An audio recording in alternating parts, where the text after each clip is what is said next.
Sir কাউকে তো ছাড় দেওয়ার সুযোগ নেই, বিশেষ করে সামাজিক যোগাযোগ মাধ্যমকে কেন্দ্র করে অনেকেই উড়ো খবর দেয়। প্রশ্ন ফাঁস না, কিন্তু তারা বলছে এটাই ফাঁস করা প্রশ্ন, তাদের নিশ্চয়ই আইনের আওতায় নিয়ে আসা।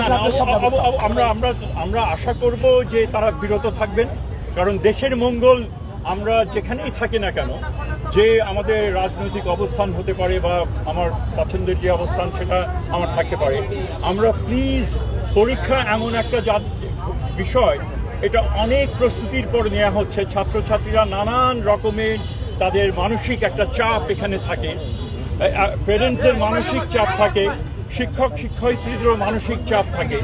তো এটার সাথে আবার বাড়তি এই ধরনের অন্যায় চাপ যেন সৃষ্টি না করেন, তার জন্য সকলের কাছে আমি বিনীত অনুরোধ জানাচ্ছি যে আপনারা ওগুলো থেকে বিরত থাকবেন।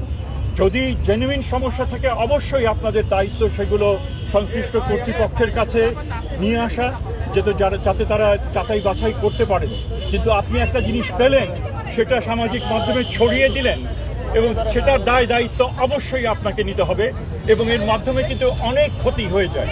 তো আমরা যে কোনো শুভবুদ্ধি সম্পন্ন মানুষকে, ব্যক্তিকে, এবং যারা সে সামাজিক মাধ্যম করেন তাদেরকে আমি বিশেষভাবে আবেদন করব আপনারা সেগুলো থেকে বিরত থাকুন।